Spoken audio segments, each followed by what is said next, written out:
यशोमती मैया के नंद लाला।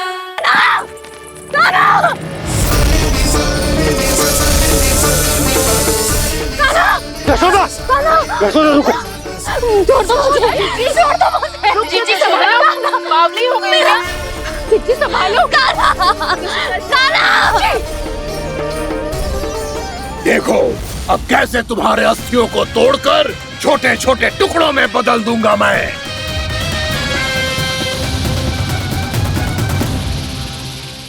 जी आप जाओगी तो आप भी फंस जाओगी।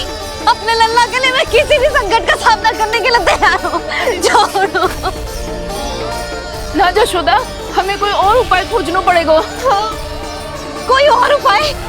आप देख ना रही मेरा काना किस दशा में है। काना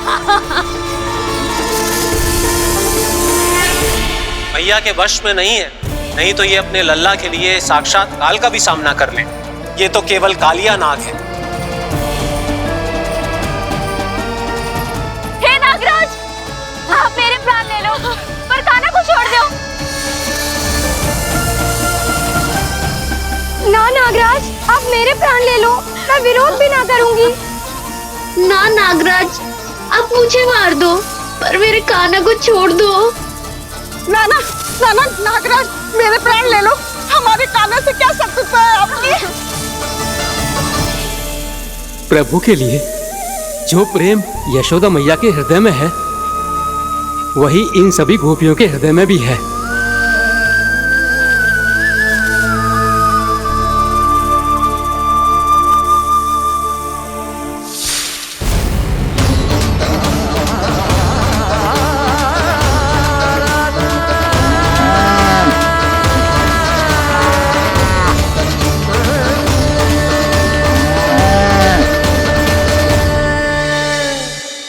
यशोदा, यशोदा,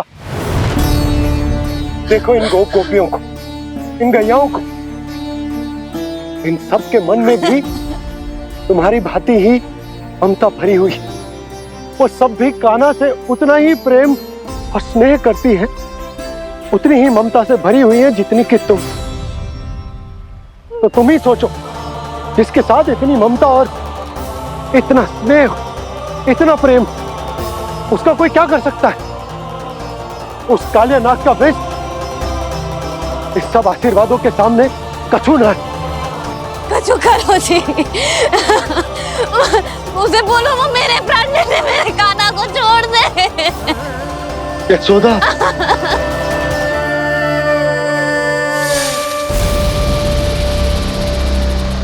केवल इन्हीं में नहीं देवराज, नाग पत्नियों के हृदय में भी ममता का वही प्रेम उमड़ रहा है। देखिए। मैं आपके हाथ जोड़ती हूँ स्वामी, इस बालक को छोड़ दीजिए।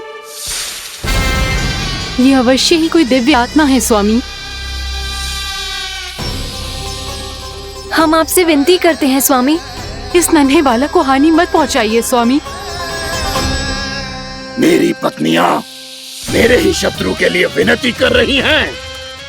अब यदि इसके पक्ष में एक शब्द भी कहा तुम सब ने, तो मैं इस बालक से पहले तुम सबके प्राण ले लूंगा। हो रहा प्रसन्न नाग कालिया, विजय को निश्चित जान। रोते बिलखते व्याकुल सब, संकट में देख कान्हा के प्राण।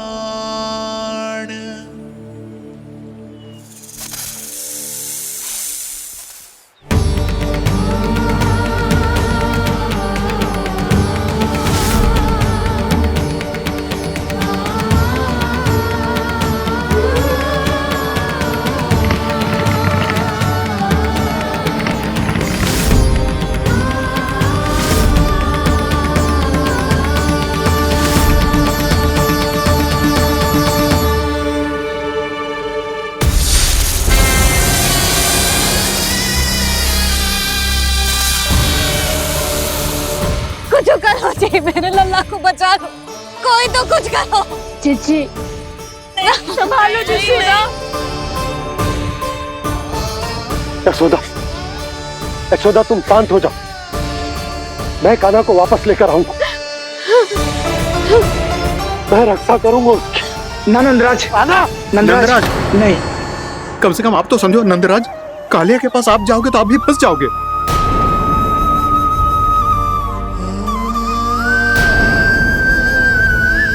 बलराम, तेरा भाई इतनी भीषण संकट में है और तुझे जरा भी दुख ना हो रहा?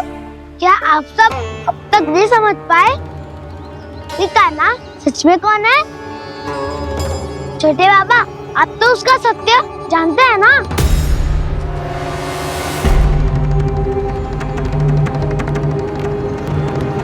मानता हूँ कि आप सब कान्हा के रहस्य के बारे में नहीं जानते, पर क्या उसके जन्म से आज तक घटी एक से बढ़कर एक विचित्र घटनाओं को भी भूल गए हैं आप सब? भूल गए हैं कि कैसी पूतना जैसी राक्षसी उसका कुछ बिगाड़ नहीं पाई, कैसे तरनावती जैसा भयानक राक्षस उसे एक खरोच भी नहीं दे पाया था।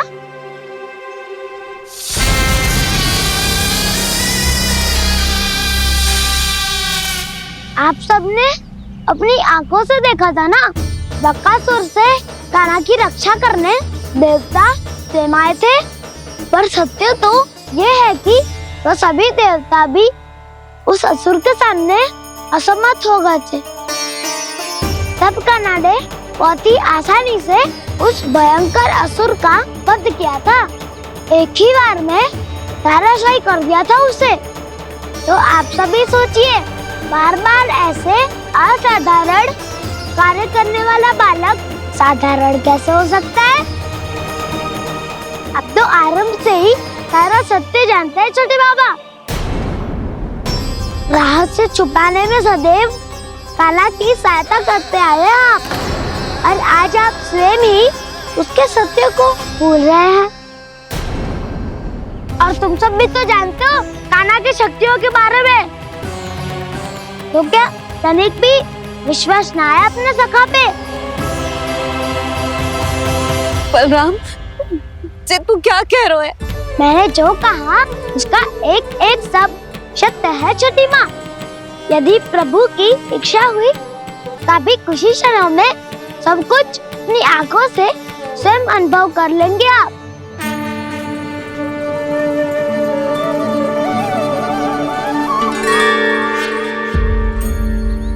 शांताकारं भुजगशयनं पद्मनाभं सुरेशं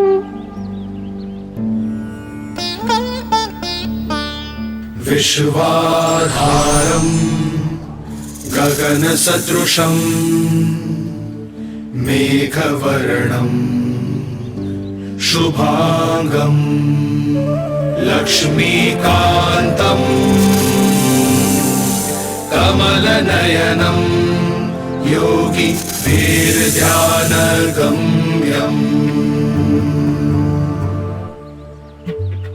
वन्दे विष्णुं भवभयहरं सर्वलोकैकनाथम्।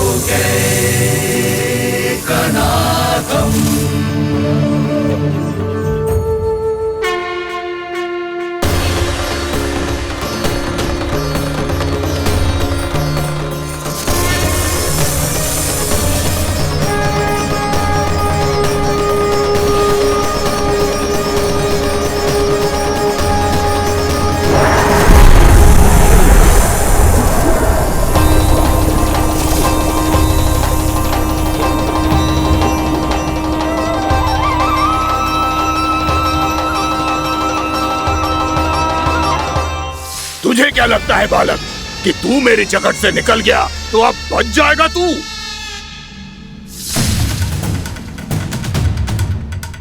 मेरे विष से अपनी प्राण रक्षा करने में सफल रहा, मेरी जगत से भी छूट गया, पर मेरे दंश से नहीं बच पाएगा।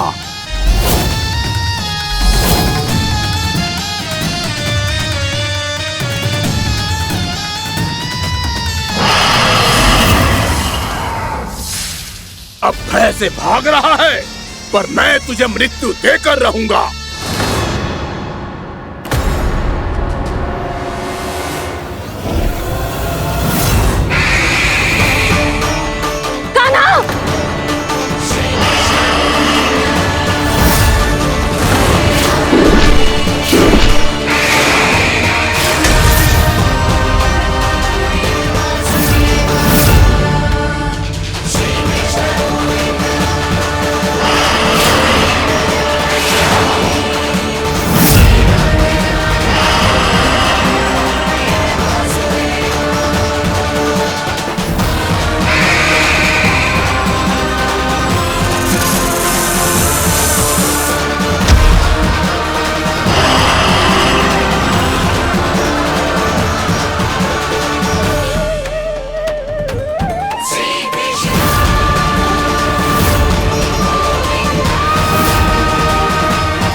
मेरा नन्हा सा कान्हा कितनी देर भाग पाएगा?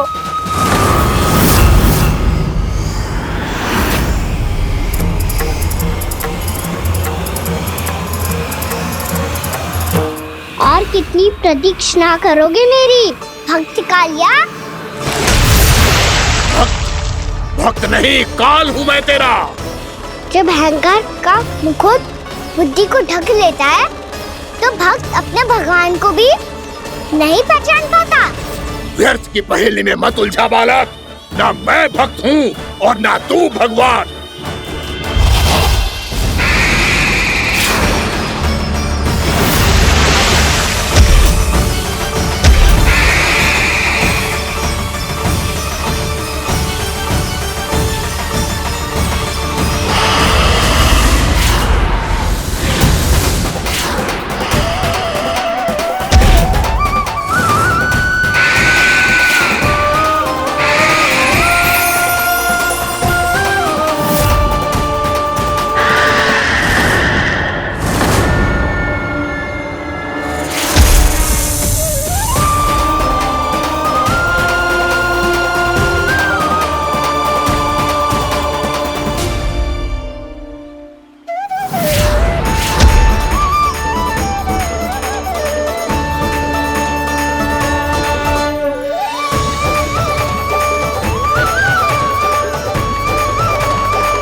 आप सब जिसके लिए इतने व्याकुल हो रहे थे उसे छूकर कालिया नाग का हलाहल जैसा विष भी चरणामृत बन गया है और यमुना जी के जल में फैल चुके विष के प्रभाव को भी नष्ट कर रहा है।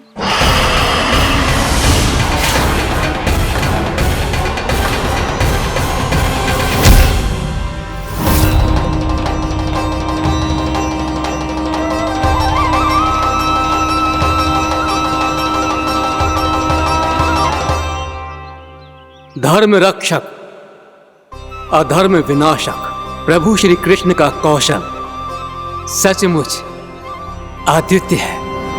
नारायण नारायण।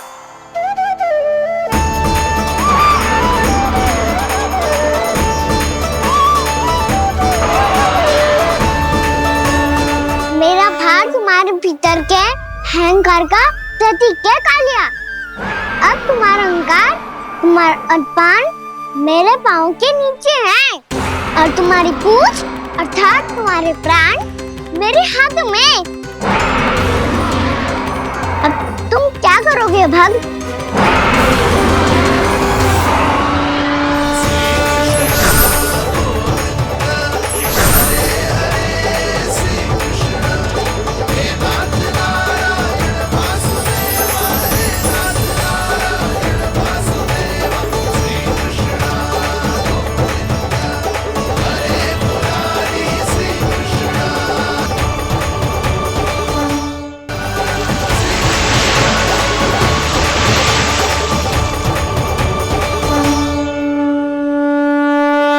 प्रभु, भले ये आपको पहचानने में असमर्थ हो, पर हम सब ने आपको पहचान लिया है।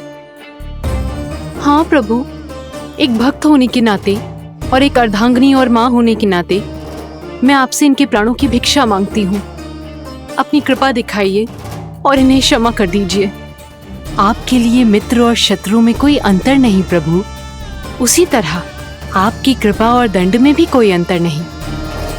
दोनों दया ही तो हैं, अकारण ही किसी को प्राप्त नहीं होती। हमें विश्वास है कि हमारे पति को मिला ये दंड कोई अभिशाप नहीं है, आपका वरदान है। ये सत्य है प्रभु कि इनसे बहुत से पाप हुए हैं। इनके विष से बहुत सारे जीव जंतु को हानि पहुंची है, पर अब आपके चरण इनके शीश पर पड़ गए हैं। ऐसी कृपा तो बड़े बड़े महान महात्माओं को भी दुर्लभ है, और इन्हें प्राप्त हुआ तो अवश्य ही ये किसी महान पुण्य का ही फल है। हे प्रभु, उन्हीं पुण्य कर्मों की शक्ति का आह्वान कर मैं आपसे विनती करती हूँ, इन्हें प्राण दान दीजिए। मैं अपने इस भक्त को क्षमा अवश्य करूंगी देवियों, यदि ये अपने अहंकार को त्याग कर मुझे पहचान ले तो।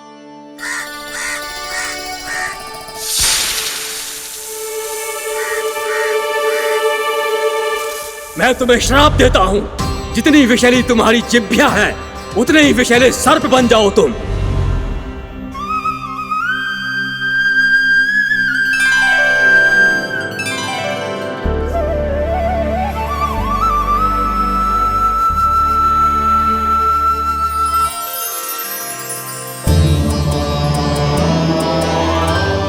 नारायण, मुझे क्षमा कीजिए नारायण। मैं तो आपका परम भक्त था, किंतु मैं आपको पहचान नहीं सका। इसका दंड तो मुझे मिलना ही था, किंतु मैं अब प्रायश्चित करना चाहता हूं। इसके लिए यदि आप मेरे प्राण भी ले लेंगे तो भी मुझे कोई दुख नहीं होगा। मैं अपना जीवन, मृत्यु और अपना अस्तित्व सब कुछ आपको समर्पित करता हूं।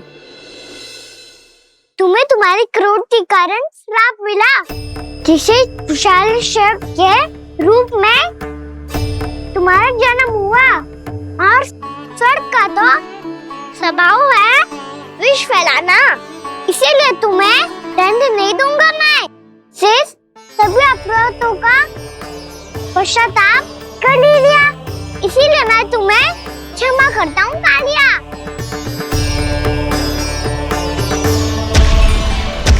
पर तुम्हें यहाँ से दूर समुद्र के बीच जाकर रहना होगा, जहाँ किसी निर्दोष का जीवन तुम्हारे विष से प्रभावित ना हो।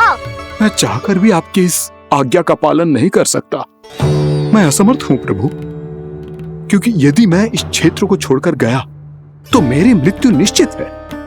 आपसे क्या छुपा है प्रभु? आप तो जानते हैं कि सर्प जाति और आपके वाहन गरुड़ के बीच अनंत शत्रुता चल रही है, जिसका प्रारंभ नागों के द्वीप नागालय से हुआ था। उस द्वीप पर छोटे जीवों को निगल जाने के लिए सर्प थे, और गरुड़ को सर्पों का स्वाद बहुत प्रिय था, इसलिए वो बार बार नागद्वीप जाने लगा था। पर इस कारण पूरी सर्प जाति उससे आतंकित हो गई थी। इसलिए जब भी गरुड़ वहाँ पहुँचता तो सभी सर्प छिपने लगते। जब गरुड़ को इसका आभास हुआ तो उसे बड़ा क्रोध आया, और वो उत्तेजना में भरकर सर्पों का शिकार करने लगा। भूख ना होने पर भी उन्हें मारने लगा। अब सर्पों के प्राण हरना उसके लिए खेल बन गया था। इस भीषण समस्या का समाधान ढूंढने के लिए पूरी सर्प जाति महान सर्प वासुकी के सामने इकट्ठी हुई। हे महान वासुकी, हमारी सहायता कीजिए।